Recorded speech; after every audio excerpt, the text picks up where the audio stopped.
And I still had this sneaking suspicion. I know a person who's a Steelers fan over at Fox 8, and I was like, I got a weird feeling. It's been so long since the Steelers won. The luck's got to run out at some point. I think they're going to win. And then they lost 30-6.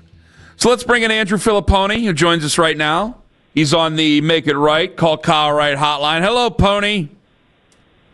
Well, speaking of make it right, are you ready to say I was right about Mike Tomlin? What about?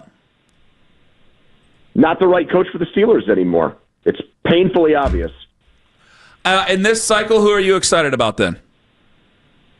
Do I need to be excited about someone to say that a guy is overstated? Yeah, you got to have somebody in mind if you're going to fire somebody. Anybody can say fire anybody. You need an idea. What the Browns have done in the past is just fire somebody without a real plan. You're a radio show host. You're not a radio caller, so you need to have a plan. Yeah, okay. If my plan is I bring somebody else in, my guess is that guy will do better if given, 9 years. Yeah, we hired Freddie Kitchens. We hired Freddie Kitchens once, so no, that didn't work out that way. Are the Steelers the Browns? Every coach they've hired has been a borderline Hall of Famer over the last 50 years. The Steelers might not be the Browns. Wow, but I know you want to get rid of a Hall of Famer. The Steelers might not be the Browns, and the Browns might not be the Steelers, but you're not Ken Carman, because Ken Carman would have an idea of who to hire. You're not giving your listeners any names. Hey guys, do you think when Bill Cowher left after 2006, the name they had pegged as their next coach was Mike Tomlin? I would imagine they had an idea that they were going to hone in on Mike Tomlin. They had no clue. No, they did not. So what? They decided to open up the interview. That's what it is. Really? They just decide, hey, anybody who wants an interview to be the head coach of the Pittsburgh Steelers, come on by. You really think the Rooney family, who sends their sons on scouting trips as teenagers to learn the business, did something like that? You go on the air and say these things to your listeners in Pittsburgh? Ken, all my listeners agree with me. They don't want the guy back. So, yes, I will go on the air and say these things. But you're not giving them what they need. Come up with a name. What is a name to replace Mike Tomlin? Ken, the list you came out with it had Kubiak as a coach for the wrong team. What are you talking about? Because I was thinking about his dad, and I'm glad you're paying attention to my content. I don't even know what you do on your show, but I was thinking about his dad, and I was thinking about his dad, and I accidentally wrote the Broncos. I had a brain fart. I'm sorry, but I had a plan. I had actual people that were there, and I didn't even put him as a main person. What team a guy coached. I knew what team the guy coached. Don't be stupid. Don't be petty about it. You know the truth of it. You didn't think I didn't know that Clint Kubiak was the offensive coordinator of the Seahawks. I accidentally wrote down Broncos because of his father. That's how that went down. This is what you want me to do. Well, if you're gonna start arguing little dirty semantics on it, then yeah, I guess this is what we're gonna do. Because I've given you the opportunity over the first 3 minutes of this to give me a name. You're not giving me any names. Give me a name of who you would replace him with. You're not giving a name. Give one name, Andrew, and we can move on with the interview. One name. Ken. One. If I give you a name, not you're going to You just said Ken. Is it Ken Wisenhunt? Is it Ken Wisenhunt? Tried that before. You're going to go, that guy doesn't have Mike Tomlin's resume. I didn't say that. I asked you for an idea of a name of who you want to replace him with. You are giving me nothing. Any idiot can call and say that a person needs to be fired. The listener demands us to have a replacement ready. They should demand it of it, and if they're not, then you are leaving things on the table. You could have made it a better situation in Pittsburgh. You are not doing it. Give me a name. I mean, if we're really going to do this, the first call I would make is to Marcus Freeman and say, "Are you really going to go back to coach a team that can't even make the college football playoff?" It's about time. They deserve it. Do you like Finally him? A name. Do you like him that he was fighting with other high school wrestling dads? That was a shakedown, and you know it. Can I give you a counterpoint on all this, Pony? And he did give a name. Ken, there's not a counterpoint. Well, can I give you a counterpoint? No, it's not Ken. Anthony said that. That's Anthony. I'm the fat one. He's the thin one. You play a great devil's advocate, but you don't actually even believe it. Can I give you I agree that sometimes just over time, over the course of how many years has it been, sometimes stuff gets stale. Without a doubt that happens, and I admit that if I were in Pittsburgh doing radio every day, I'd probably have a different point of view. But from the outside looking in, because you guys are in the bubble, he went 10-7 this year. Your team had no business going 10-7. Your defense is old. You have no quarterback. Your offensive line is still substandard. Boom, fixed your wagon. I just feel like winning 10 games with that roster, there's only maybe a handful of coaches that could have done that in the world. Anthony, He went on the flagship station before the season started and said, this defense is going to do historic things. This defense can be one of the best defenses of all time. He said that. He didn't have to put that label on this team as a 19-year defensive-minded coach. He didn't have to say that. He told people inside the organization, we need to wait on Aaron Rodgers because he's the quarterback we can go to a Super Bowl with. He believed these things. It's not Bill Parcells saying, well, if I'm the coach and I'm going to cook the meal, they might as well let me pick the groceries. It's not fair that Jerry Jones gets to do it. He has huge say over their roster composition, who they draft, who they sign, what they do. Okay? It's not like he gets pulled kicking and screaming into it. They made a key. You're right. They made a key mistake in making T.J. Watt the highest paid defensive player in football, and he's washed up.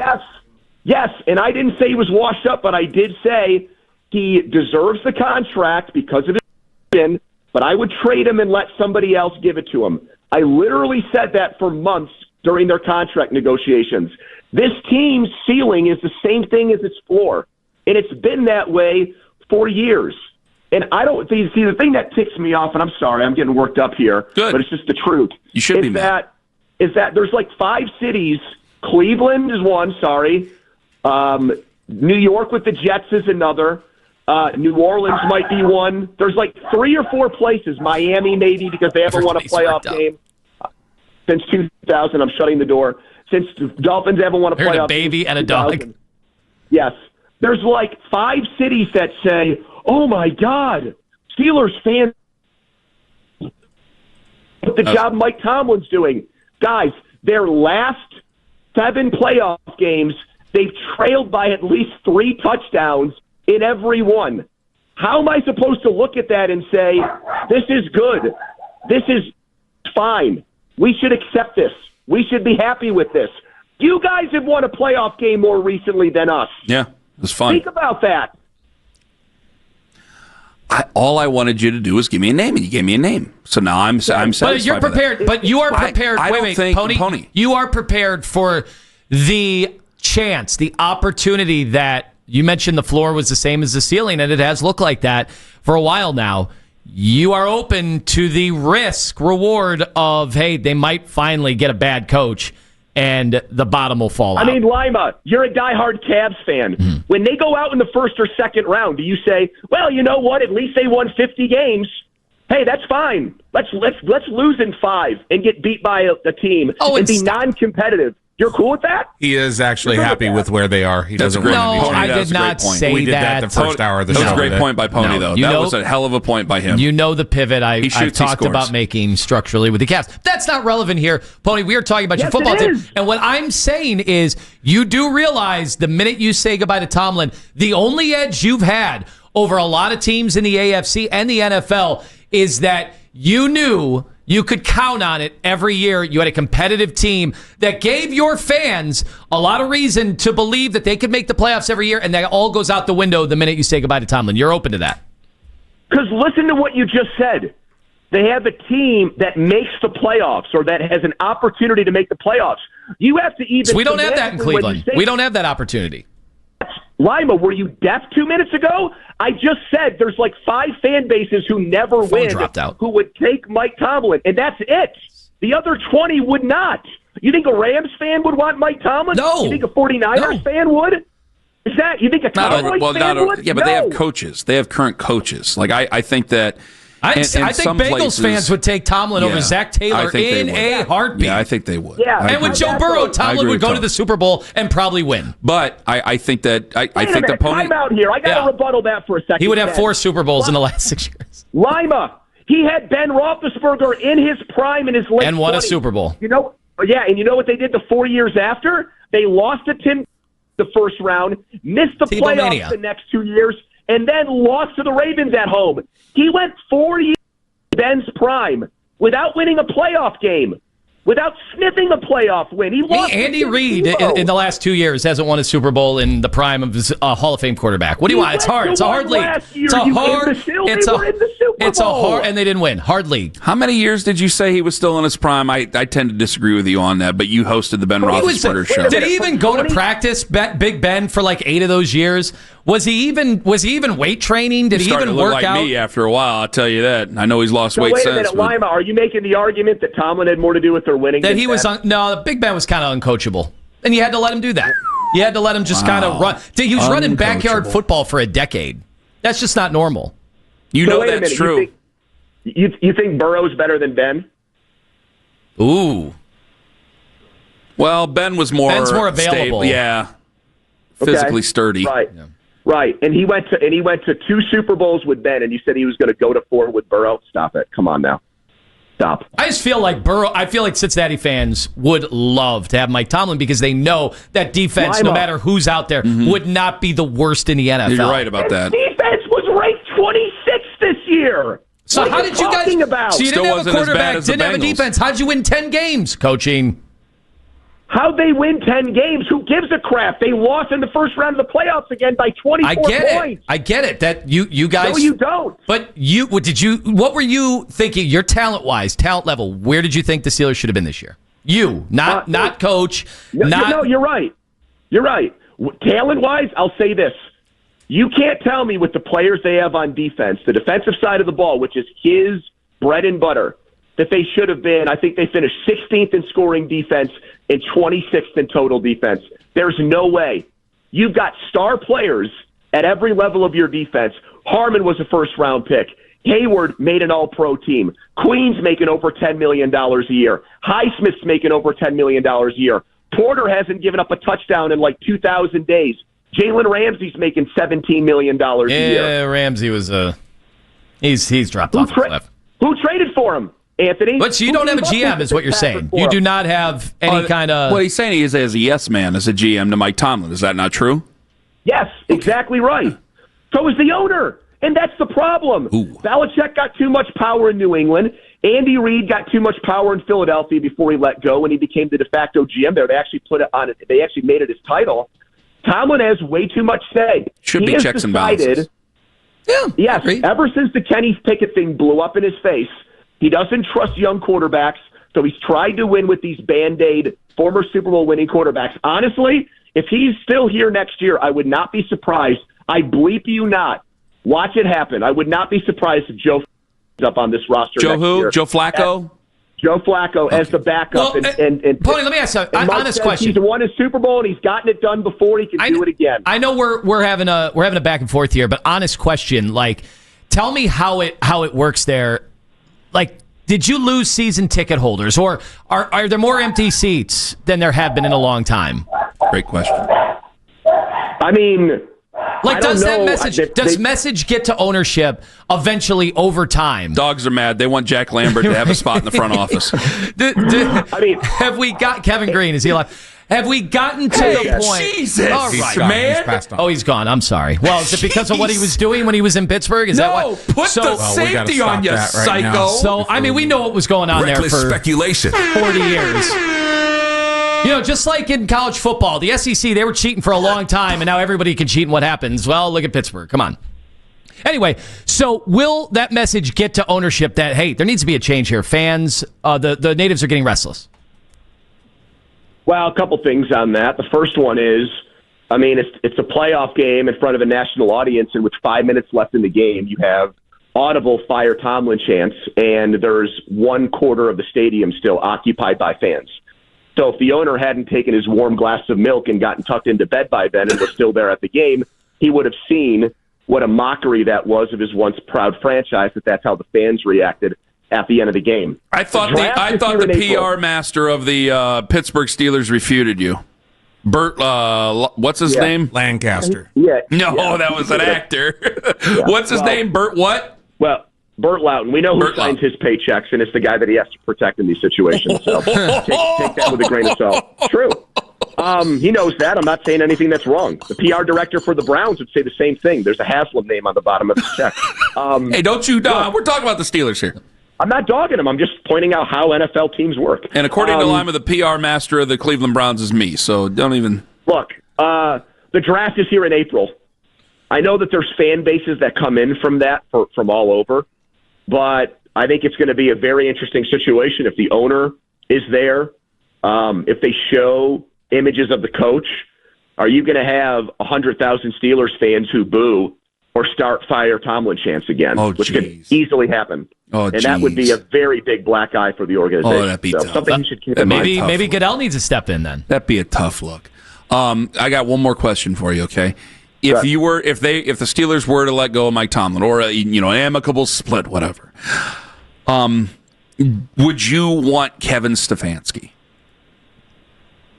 No, I would not. Okay, why not? He would not be. Why not? Well, I just heard a few things on that. Like, most of the people not named you, and this is not at all a criticism of you, Ken. That's fine. You can criticize. But I know I can, but I wanted to let you know that this was not one of them. Okay.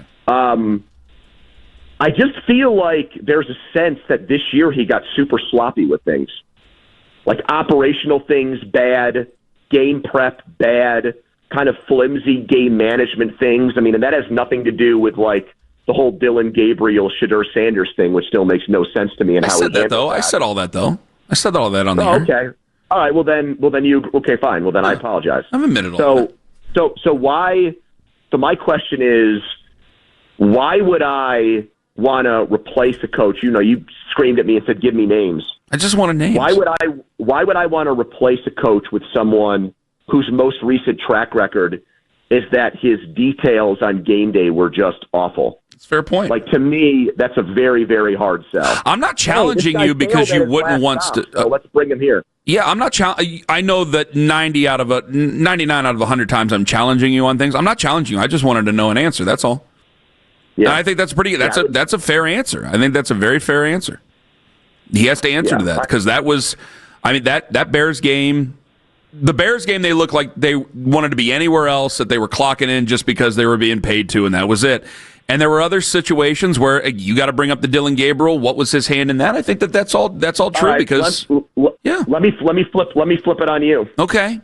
If they did have a mutual parting of the ways with Tomlin because they never have the balls or guts to say that he got fired, would you want him hired as Browns coach 5 minutes later? 5 minutes later?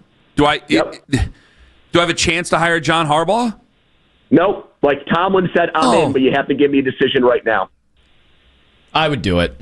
Yeah, I would. I don't think Tomlin would come here. I don't think he'd come here. He wouldn't. He wouldn't work with Andrew. No. I don't think he'd work with Andrew. Lima, let me ask you this follow-up then. Yeah. What in Mike Tomlin's 20-year history as a coach would give you a good feeling that he could find and develop a quarterback to lead you out of the abyss that you're in? I'll be honest. I told Ken this. It would be luck. I think some teams stumble into quarterbacks. Look at Jags. Look at the Saints. I know that's not a plan. I understand that sounds silly, but you're never going to get. The Browns have been so bad the last 2 years; they still don't have the number 1 overall pick. Like you can't ever bet on that either. Ken, you just said look at the Jags. You don't think Liam Cohen had anything to do with Trevor Lawrence's transformation this year? You think it was luck? No. I'm saying that I think that. But what's the transformation? You saw him in that playoff game. He's still making the same mistakes he made his rookie year. What I'm saying is that I think that ownership can get in their own way, and still you can have luck. Drew Brees ending up with the New Orleans Saints. What you saw? I mean, again, Jacksonville. I've brought up the Tony Khan jokes many times. But I think that, there's definitely a lot of things where teams just fall into it. Sure, but that's not a plan. That's not a plan. I grant you that. Drew Brees was good in San Diego before he had an injury that people thought would make him a much worse quarterback. Mm-hmm. He also had Sean Payton, who's proven to be one of the better offensive coaches in the last 30 years of the NFL. To me, that's not luck. Mike Tomlin has literally never made a quarterback better. He is not. He inherited a Hall of Fame quarterback. I think it would be, and I know we got to let you go. I think it would be a situation where, we've reached some really ugly valleys with this team, and we wouldn't reach that valley. And I think that that's where we're always going to find ourselves at loggerheads when it comes to Mike Tomlin, is that, Browns fans have dealt with some really ugly things over the past 26 years. The Steelers haven't. You're frustrated, but you've never had to have this whole come to Jesus every single offseason about the embarrassment and all the other crap that we've had to talk about here in Cleveland. You just haven't won enough games. Sure. I mean, the analogy, and it's obviously not as many people care, but it's like when I hear your callers or people on your station complain about the Guardians. And I'm like, wait a minute. Do they know what's going on 2 hours away where we've had 0 playoff series wins since 1979? And you got a-holes calling in talking about how 95 wins isn't good enough because you're only spending $100 million on players? Ooh. What's wrong with you people? Well, we're not so different, you and I. All right, Pony, thank you. I was talking Steelers and Browns fans, or Cleveland and Pittsburgh fans.